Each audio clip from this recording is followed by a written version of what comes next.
नमस्ते दोस्तों, स्वागत है आपका हमारे चैनल पर। आज हम लेके आए हैं एक बहुत ही प्रेस्टिजियस और एक्साइटिंग जॉब अपॉर्चुनिटी जो निकली है intelligent bureau of ministry of home affairs government of India में। Online applications are invited from Indian nationals for direct recruitment to the post of junior intelligence officers grade 2 JIO tech in the intelligence bureau government of India.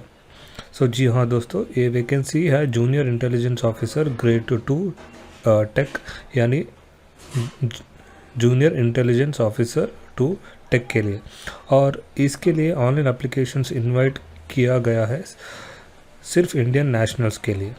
अगर आप एक secure और respectful government job का सपना देख रहे हो जहां टेक्नोलॉजी और देश की सुरक्षा दोनों को एक कदम परफेक्ट कॉम्बो मिलेगा, तो ये आपके लिए एक गोल्डन चांस है।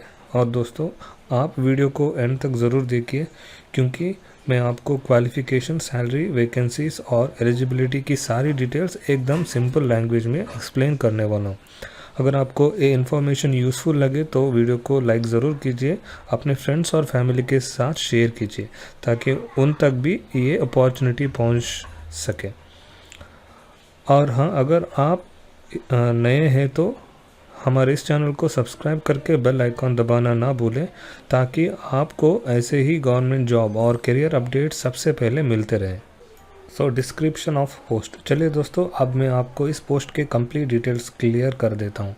तो name of the post is junior intelligent officer grade 2 in a technical position. So post का नाम है junior intelligent officer grade 2 tech या शॉर्ट में JIO टेक। तो ये एक general central service office group C non gazetted non ministerial post है। तो pay scale level 4 25,500 to 81,100 in the pay matrix plus admissible central government allowances. So इसका मतलब है, आपको सैलरी की बात करें तो आपको मिलेगा लेवल 4 पे स्केल जो है 25,500 से 81,100 तक, प्लस सारे सेंट्रल गवर्नमेंट का अलावेंसेस भी मिलेगा। Special security allowances at 20% basic pay in addition to the other government allowances. Cash compensation on the duty performed on holidays subjected to ceiling of 30 days। so इसका मतलब है और सबसे खास बात है, आपको मिलेगी special allowances, security allowances of 20% of the basic पे, और अगर आप हॉलीडेज़ पर ड्यूटी करते हो तो कैश कंपनसेशन भी मिलेगा मैक्सिमम अप टू 30 डेज। तो वैकेंसीज के बारे में देखें तो vacancies unreserved 157, EWS 32, OBC 117, schedule caste 60 and ST is 28 and total 394। तो qualification in engineering in the field of electronics and communication, telecommunication, electrical etcetera, और bachelor degree in science with electronics and computer science, और bachelor's degree in computer application from the relevant government recognised university और institute. तो इसका मतलब है, तो diploma आपको इस जॉब के अप्लाई करने के लिए आपके पास डिप्लोमा इन इंजीनियरिंग किसी भी रिलेवेंट फील्ड में, जैसे इलेक्ट्रॉनिक्स, इलेक्ट्रॉनिक्स कम्युनिकेशन या कंप्यूटर एप्लीकेशन, या फिर bachelor degree in science with subject like electronics computer science, या फिर बैचलर डिग्री इन एप्लीकेशन कंप्यूटर एप्लीकेशन की एजुकेशन क्वालिफिकेशन होना चाहिए। Age limit is between 18 to 27 years. So age limit candidate के as 18 से 27 के बीच होनी चाहिए। एज रिलैक्सेशन गवर्नमेंट रूल्स के अकॉर्डिंग मिलेगी। सो दोस्तों, एक इम्पॉर्टेंट नोट सुनिए। So note 1, the post of JIO is not identified suitable for any category person with benchmark disabilities, hence they need not to apply। ये जो पोस्ट है JIO, ये personal with benchmark disabilities के लिए suitable नहीं है। इसका मतलब ये हुआ कि अगर आप इस कैटेगरी में आते हो तो आप इस रिक्रूटमेंट के लिए अप्लाई नहीं कर सकते। तो प्लीज़ इस बात को ध्यान रखें ध्यान रख के अप्लाई करें और टाइम वेस्ट ना करें। सो दूसरा नोट है, the candidate must be in a position possession of a diploma degree in the relevant field mentioned in the above table, that is final result must be out on or before closing the date 14/9/2025 and she or he must have been declared a successful in it. इसका मतलब the candidate के पास diploma या degree relevant field होना ज़रूरी है, मतलब कि final result 14 सितंबर 2025 रात के 11:59 बजे तक आने चाहिए और कैंडिडेट को उसमें सक्सेसफुल डिक्लेयर होना चाहिए। अगर रिज़ल्ट पेंडिंग है या अभी तक फाइनल नहीं आया तो आप इस जॉब के लिए एलिजिबल नहीं होंगे। Note 3 on basis of combined performance of Tier 1, Tier 2 and Tier 3 exam, a final merit list for the post of JIO Tech will be prepared. और अब एक और इम्पॉर्टेंट बात है कि फाइनल सिलेक्शन के लिए Tier 1, Tier 2 और Tier 3 एग्ज़ाम का कंबाइंड परफॉर्मेंस देखा जाएगा और उसके बेसिस पर फाइनल मेरिट लिस्ट प्रिपेयर होगी for the post of JIO Tech। सो इसलिए हर एक टायर को इक्वली सीरियसली प्रिपेयर करना ज़रूरी है। और हाँ दोस्तों, वीडियो को लाइक करना, शेयर करना और चैनल को सब्सक्राइब करना मत भूलना ताकि आपको ऐसे ही अपडेट्स मिलते रहे। तो चलिए अब बात करते हैं स्कीम ऑफ एग्जामिनेशन की, मतलब आपको कैसे सेलेक्ट किया जाएगा step by step. Description of the exam, marks, time duration. Tier 1 online examination of objective type MCQs 100 question based on general mental ability 25% and combination of subject as per essential qualification 75% and marks is 100 and the duration of time is 2 hours। तो tyre 1 का exam एक online objective type का exam होगा जिसमें 100 MCQs रहेंगे। सो इसमें 25% आएंगे general mental ability से और 75% क्वेश्चंस होंगे आपके एसेंशियल क्वालिफिकेशन सब्जेक्ट से। तो टोटल मार्क्स होगा 100 और टाइम है, मैक्सिमम टाइम है 2 आवर्स। और हाँ, नेगेटिव मार्किंग भी होगी 1/4 मार्क्स हर गलत आंसर के लिए। तो in tier 2 skill test it would be practical based and technical in nature commensurate with the job profile. The marks is 30। So tier 2 एक स्किल टेस्ट होगा जो प्रैक्टिकल और टेक्निकल नेचर का होगा, बिल्कुल जॉब प्रोफाइल के अकॉर्डिंग होगा। सो उसका मार्क्स है 30। टायर 3 इंटरव्यू और पर्सनालिटी टेस्ट, उसका मार्क्स है 20। सो टायर 3 स्टेज में होगा आपका इंटरव्यू या पर्सनालिटी टेस्ट और टोटल मार्क्स है 20। सो और इन तीनों का कंबाइंड परफॉर्मेंस देकर बनेगी final merit list for Jio junior officer grade 2।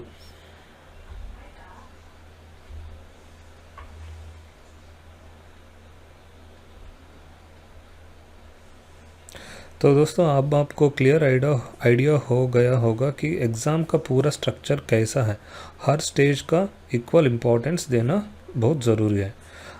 अब बात करते हैं सिटी ऑफ एग्जामिनेशन की। The candidates has to indicate 5 options choices as examination city for online Tier 1 exam from the following list। तो candidates को अपने Tier 1 ऑनलाइन एग्ज़ाम के लिए एग्ज़ाम सिटी सेलेक्ट करनी होगी। आपको टोटल 5 ऑप्शंस चांस देंगे, चॉइस ऑप्शंस और चांसेस देने होंगे जिसमें आप अपने प्रेफरेंस के अकॉर्डिंग सिटीज़ सेलेक्ट कर सकते हो।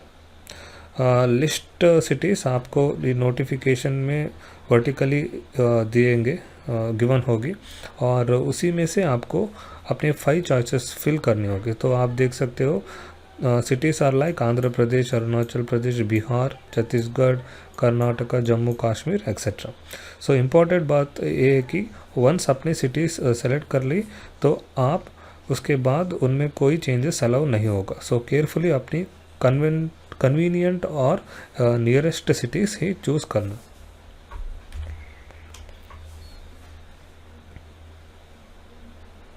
तो गाइस, एग्ज़ाम सिटी सेलेक्ट करने के वक्त सोच समझ कर ही चॉइस फिल करें क्योंकि बाद में चेंजेस पॉसिबल नहीं होगा। तो अब दोस्तों कुछ इम्पॉर्टेंट नोट्स है जो आपको ध्यान रखना बहुत ज़रूरी है।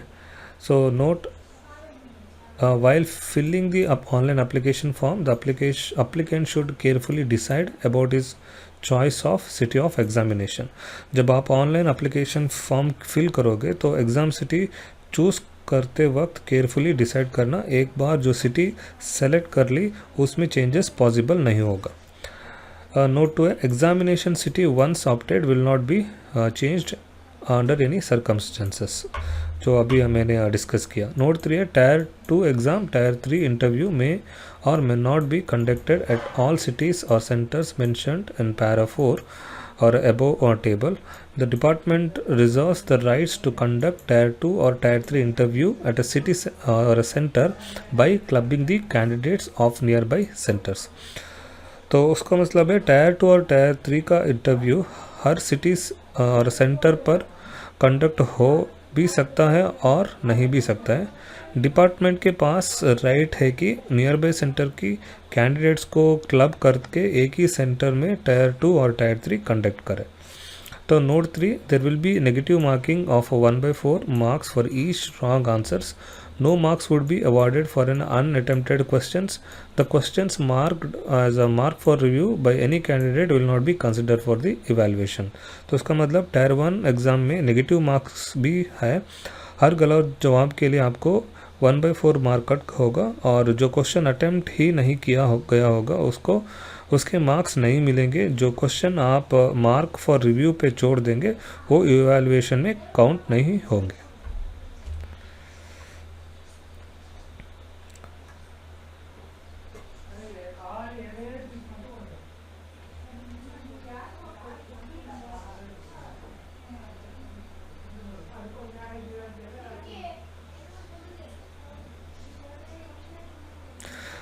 गाइस ये पॉइंट छोटे लगते हैं लेकिन ये एग्ज़ाम प्रिपरेशन और सिलेक्शन में बहुत बड़ा डिफरेंस क्रिएट कर देते हैं। इसलिए ध्यान से फॉर्म फिल करो और एग्ज़ाम स्ट्रेटजी बनाते वक्त इन सबको कंसिडर करो। तो अब बात करते हैं सबसे इम्पॉर्टेंट पार्ट की, important dates. Opening dates for online registration of application is 23/8/2025। Online registration start हो रहा है 23 अगस्त 2025 से। Closing date of submission of application with submission of online application fee through debit credit net banking UPI is on 14/9/2025। तो last date online सब application और fee payment की है 14 सितंबर 2025।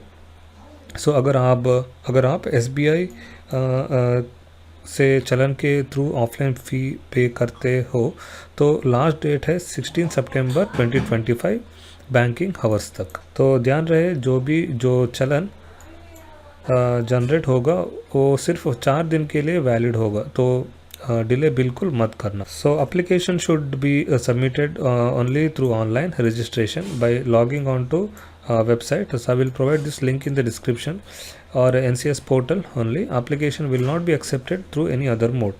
तो इस एग्ज़ाम के लिए सिर्फ ऑनलाइन रजिस्ट्रेशन ही अलाउ है। आप अप्लाई कर सकते हो तो डायरेक्टली MHA की ऑफिशियल वेबसाइट पर। सो ध्यान रहे दोस्तों, ऑफलाइन या किसी और मोड से एप्लीकेशन एक्सेप्ट नहीं होगा, सिर्फ इन्हीं 2 पोर्टल से अप्लाई कर सकते हो। तो अब बात करते हैं हाउ टू अप्लाई। तो अप्लाई प्रोसीजर में 2 स्टेप है। स्टेप 1 रजिस्ट्रेशन है और स्टेप 2 में आप अदर डिटेल्स को फिल करना होते। तो स्टेप 1 देखते हैं। Step 1 registration. Candidates agreeing in terms and condition may apply by clicking I agree check box given below and pressing the registration sign up button. तो सबसे पहले आपको एप्लीकेशन पोर्टल पर आई एग्री चेक बॉक्स को click करके registration या sign up button पर click करना है। So उसके बाद the candidate should fill up all the desired information, that is a personal details, contact details etcetera correctly. तो उसके बाद अपनी पर्सनल डिटेल्स और कॉन्टैक्ट डिटेल्स सही फिल करनी होगी। So on completion of step 1 registration a message will be received to a candidates registered email ID conveying that his login ID and password. तो जैसे ही आप स्टेप 1 कंप्लीट होते ही आपको आपकी रजिस्टर ईमेल पर एक मैसेज आएगा जिसमें लॉगिन ID और पासवर्ड का डिटेल्स होगा। तो candidates has to log out and log in again in order to fill the other application details in the application form. तो इम्पॉर्टेंट बात है कि स्टेप 1 के बाद आपको लॉग आउट करके दोबारा लॉग इन करना होगा स्टेप 2 के लिए। तो अब देखते हैं स्टेप 2 की process.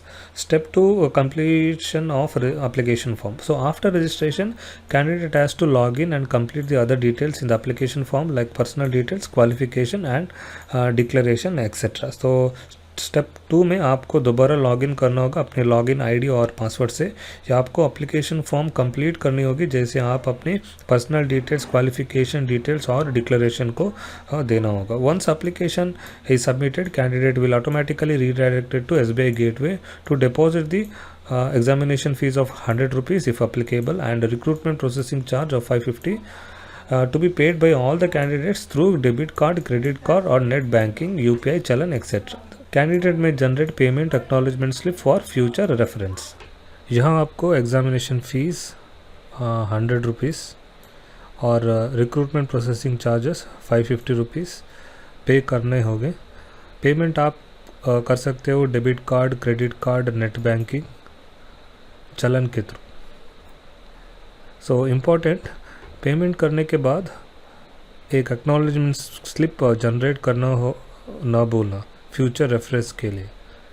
Candidates may raise the technical queries relating to the filling up of online applications in the help desk tab available on the application portal after login और contact help desk phone number. अगर form भरते वक्त कोई technical issue आए तो आप help desk tab से query raise कर सकते हो या फिर फ़ोन पर कॉन्टैक्ट कर. Candidates are required to possess a valid email ID and provide during the registration process the admit cards, call letters for tier 1, tier 2, tier 3 exams and other relevant information would be sent to the candidates on this email ID only. So candidates को एक valid email ID की ज़रूरी है और उसे registration के time देना होगा. आपके admit cards या call letters चाहे वो tier 1 हो, tier 2 या tier 3, सबसे पहले आपके रजिस्टर्ड ईमेल आईडी पर ही भेजे जाएंगे. सो इसके अलावा एग्ज़ाम के रिलेटेड हर एक इम्पॉर्टेंट अपडेट भी इसी ईमेल आईडी पर आएगा. इसलिए ईमेल आईडी एक्टिव रखिए और रेगुलरली चेक करते रहिए. Candidates are required to make sufficient number of passport size coloured photograph and carry identity proof in the original such as voter ID, driving license, Aadhaar, PAN, identity card issued by university, college etc. to the examination center, failing which they shall not be allowed to appear the examination. So exam के एक दिन के बहुत important चीज़ याद रखिए, आपको अपने साथ पासपोर्ट साइज़ कलर्ड फोटोग्राफ्स लेकर आना होगा जो एग्जैक्टली सेम होनी चाहिए जो आपने फॉर्म में अपलोड की थी. इसके अलावा voter valid original ID proof भी मैंडेटरी है. आप कोई भी ले जा सकते हो जैसे कि वोटर आईडी, ड्राइविंग लाइसेंस, आधार कार्ड, पान कार्ड या फिर यूनिवर्सिटी कॉलेज की आइडेंटिटी कार्ड. ध्यान रहे अगर आपके पास फ़ोटो और ओरिजिनल आईडी प्रूफ नहीं होगा तो आपको एग्ज़ाम देने की इजाज़त नहीं मिलेंगी. तो अब बात करते हैं एग्ज़ामिनेशन फ़ीस की. सो इसमें दो कंपोनेंट है, 2 components. Examination fees 100 rupees and recruiting processing charge 550 rupees to be paid under. Okay, so इसमें 2 कंपोनेंट है. पहला एग्जामिनेशन फ़ीस 100 रुपीज़ और दूसरा रिक्रूटमेंट प्रोसेसिंग चार्जेस 550 रुपीज़. सो ये पेमेंट आपको आप कर सकते हो डेबिट कार्ड, क्रेडिट कार्ड और नेट बैंकिंग के द्वारा. ध्यान रहे एप्लीकेशन तभी कंप्लीट हो जाएगा जब आप फ़ीस सक्सेसफुली पे कर देंगे. तो category and fee to be paid. All candidates recruitment processing charge is 550 rupees. सभी कैंडिडेट्स को देना होगा recruitment processing charge. So male candidates of unreserved EWS and OBC categories, so examination fee 100 rupees in addition to recruitment processing charge 550 rupees, that is total 650 rupees. So लेकिन अगर आप male candidates हो unreserved EWS या OBC category से तो आपको extra exam फ़ी 100 rupees भी देना होगा. मतलब टोटल होगा 650 rupees. So all SC/ST candidates, female candidates and ex serviceman who are eligible for reservation are exempted from payment of examination fees 100 rupees. However, they will have to pay recruitment processing charge of 550 rupees. सो वही अगर आप SC/ST female candidate या फिर reservation के लिए eligible x man हो तो आपको एग्जामिनेशन फीस से छूट मिलेगा, मतलब आपको सिर्फ 550 देना होगा। तो payment can be made online via SBI e pay lite through debit cards, RuPay, master credit cards, internet banking, UPI, SBI challan. Payment का ऑप्शन है credit card, debit card, net banking या UPI। सो द पेमेंट का और ध्यान रहे last date है 14/9/2025 रात की 11:59 आवर्स। दोस्तों इस रिक्रूटमेंट के लिए सबसे इम्पोर्टेंट बात यह है कि सिर्फ ऑनलाइन अप्लाई करना है MHA या NCS पोर्टल के थ्रू। फाइनल सिलेक्शन होगा टायर 1, टायर 2, टायर 3 एग्जामिनेशन के बेसिस पर। अपना एग्ज़ाम सेंटर ध्यान से चूज़ कीजिए क्योंकि बाद में चेंज नहीं होगा। फीस मेल कैंडिडेट्स के लिए है 650, बाकी सब के लिए 550। और याद रखें लास्ट डेट अप्लाई करने की है 14 सितंबर 2025। तो अगर आप इंटरेस्टेड है तो तुरंत अप्लाई कीजिए और तैयारी स्टार्ट कर दिए। अगर वीडियो पसंद आए तो लाइक, शेयर और सब्सक्राइब ज़रूर कीजिए। मिलते हैं नेक्स्ट वीडियो पर। All the best.